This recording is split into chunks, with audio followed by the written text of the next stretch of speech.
Oui, je suis rendue avec les cheveux roux. Non, j'ai pas envie d'en parler. What's up beauté, je m'appelle Catherine Thomas et bienvenue sur ma chaîne Hippie Beauty. Bon, on va commencer avec une petite confession. Je vous ai menti dans une de mes dernières vidéos. Je vous ai dit que ça fait des années que je fais mes propres produits maison, puis c'est pas faux, c'est juste que là-dessus, il y a 3 ans que je faisais juste utiliser des huiles vierges. Des huiles vierges pour m'hydrater le corps, pour me nettoyer la peau, pour me faire des masques de cheveux. Le festival des huiles vierges, yeah! Je pense que lorsqu'on veut commencer à prendre soin de soi de façon plus naturelle, les huiles vierges, c'est vraiment la place où commencer parce que on peut s'en servir comme base pour faire des produits, mais on peut aussi s'en servir tel quel pour faire vraiment beaucoup de choses. J'en ai plusieurs préférées, j'adore l'huile de jojoba, l'huile d'argan, l'huile d'avocat, mais ma préférée d'entre toutes, c'est définitivement l'huile de ricin. L'huile de ricin, c'est un produit miracle. Il faut absolument que tu te procures ça. Si t'as jamais commencé à jouer avec les huiles vierges, la première que je vous conseillerais, ça serait tout le temps l'huile de ricin.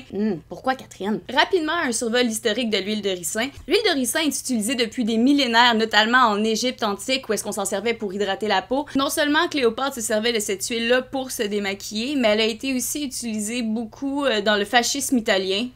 Les chemises noires sous Mussolini se servaient de l'huile de ricin pour administrer des grosses doses à leurs ennemis politiques pour leur donner des diarrhées violentes et pouvoir rire d'eux autres.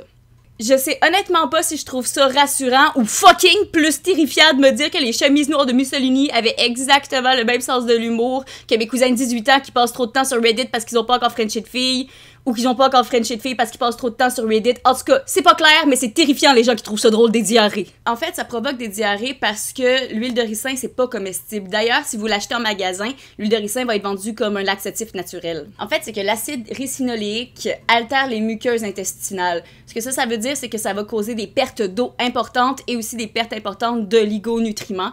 Ce qui veut dire que l'huile de ricin, même s'il peut être vendu comme un laxatif naturel, est déconseillé à prendre par voie orale aux enfants ou aux femmes enceintes, mais est aussi fortement conseillé aux femmes enceintes qui désirent expérimenter un avortement maison douloureux. Ouais, ok, je m'excuse, celle-là était un petit peu dark. Mais malgré qu'elle soit pas utilisable en voie orale, l'huile de ricin a des super belles propriétés lorsqu'on la... Mais malgré qu'elle soit pas comestible, quand elle est appliquée de façon cutanée, l'huile de ricin a des super belles propriétés. Et la raison pour laquelle elle a autant de propriétés que ça, c'est parce qu'elle est vraiment riche en acides gras. Puis honnêtement, toutes les sortes d'acides gras, monosaturés, polysaturés, insaturés, name ton acide gras, l'huile de ricin got it, ok? Fait que là, je vais pas commencer à tout vous expliquer c'est quoi les acides gras qu'il y a dans l'huile de ricin, mais je vais vous expliquer pourquoi c'est fucking nice, ok? Un des acides gras qu'il y a dans l'huile de ricin qui nous intéresse, c'est l'acide linoléique. En fait, c'est que toutes les huiles qui ont cet acide-là peuvent servir comme des maquillants. L'acide linoléique permet de nettoyer tes pores en profondeur. Puis, la façon dont moi je le comprends, c'est que ça fonctionne un petit peu comme par osmose. Vous savez, l'osmose, là, la raison que comme quand tu vas prendre des bains trop longtemps, là, tes doigts, ils deviennent fripés, c'est parce que à cause du principe de l'osmose, l'eau de ton bain attire l'eau de tes doigts qui sort de tes doigts, fait que tes doigts sont déshydratés puis ils frippent. You know. Fait que de ce que je comprends, le principe de l'osmose s'applique aux huiles aussi, c'est-à-dire que de rub de l'huile sur ta face, ça fait que le sébum va sortir de tes pores de peau. Et... I don't know, je suis vraiment pas certaine que ça fonctionne comme ça. Moi, c'est ce que j'en ai compris. Je le sais que j'ai l'air smart, mais il faudrait se rappeler que moi, mon thing, c'est d'être cute. L'acide linoléique, c'est vraiment bon pour la peau. Ça nettoie les pores, ça réduit l'acné, ça réduit les taches d'hyperpigmentation, c'est-à-dire comme s'il y a des taches brunes sur ton visage ou même les cernes, ça peut comme aider à équilibrer le teint. Yes. Ça restaure la barrière protectrice de la peau et en plus, ça stimule la régénération cellulaire. Bref, l'acide linoléique, c'est bien pour une huile vierge parce que ça fait que tu peux t'en servir de plus de façons différentes. Mais là où est-ce que l'huile de ricin devient vraiment intéressant, c'est que ça stimule la pousse de cheveux. Puis je vous dis pas ça, genre j'ai lu ça sur un site internet louche de hippie comme « Oh mon dieu, l'huile de ricin, ça fait que ça pousse les cheveux plus vite ». Non, j'ai essayé, je te confirme, ça accélère la pousse de cheveux. Je l'ai faite pendant un été, une fois par semaine, je me faisais un masque à l'huile de ricin, puis ma mère me croyait pas que ça allait aider, fait qu'on a mesuré. Et en 2 mois, j'ai pris 2,5 pouces de cheveux. La combinaison des acides gras et de la vitamine A dans l'huile de ricin, combinée avec le massage de se faire un masque capillaire, ça stimule la pousse de cheveux vraiment beaucoup, ce qui fait qu'on peut aussi s'en servir pour les sourcils puis les cils, pour les renforcer puis s'assurer qu'ils aient vraiment comme plus de volume, qu'ils soient plus fournis puis que le poil soit plus fort. De mon côté, ça fait des années que je me sers de l'huile de ricin sur mes sourcils et sur mes cils, donc je pourrais pas vous montrer vraiment le avant-après parce que ça serait difficile à déterminer, mais je vais quand même vous montrer les différentes applications. Puis on va aussi faire un petit test parce que j'ai ici un magnifique trou de tête. Cette perte de cheveux est commanditée par mes traumas de 2016. Hey! Prenez soin de vous, là. Je vais documenter l'évolution de mon trou de cheveux pour vous montrer la différence. Mais c'est important de savoir aussi que la vie d'un poil, c'est de 6 semaines. Donc, si vous commencez à faire ces traitements-là pour les cheveux puis les poils, de le faire environ une fois par semaine, puis il faut attendre 6 semaines avant de voir les résultats. Donc, sans plus tarder, allons-y. Ok, fait que ça c'est le moment où est-ce que je vous montre comment appliquer de l'huile sur votre propre corps, fait que buckle up parce que ça va être vraiment difficile à comprendre comme concept. Donc pour les ongles, il suffit de prendre un Q-tip, de le tremper dans l'huile et de le mettre sur ses ongles. Voilà! Excusez. Mais plus honnêtement, par contre, il y a des synergies qui existent avec l'huile de ricin. Puis si vous voulez avoir des ongles plus forts et qui poussent plus vite, vous pouvez essayer de le jumeler avec une petite huile essentielle de citron ou d'ylang-ylang. Tu pensais que l'Internet me trouverait plus cool avec des petites lunettes?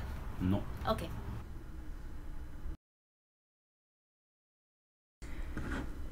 Pour les cils et les sourcils, même technique avec le coton-tige, c'est important toutefois de bien déposer l'huile à la racine du poil et non sur le bout. Donc parfois sur internet c'est dit d'appliquer l'huile de ricin sur nos cils à l'aide d'un vieux mascara, mais comme ça enduit tout le poil et non nécessairement la racine, c'est pas ce que je conseillerais. Donc vraiment s'assurer que l'huile de ricin touche à la peau. Si vous expérimentez des petites pertes de poils, je vous conseille de mélanger votre huile de ricin avec de l'huile de pamplemousse ou de sauge. Pour le masque capillaire à l'huile de ricin, même principe, il faut vraiment que l'huile touche la peau.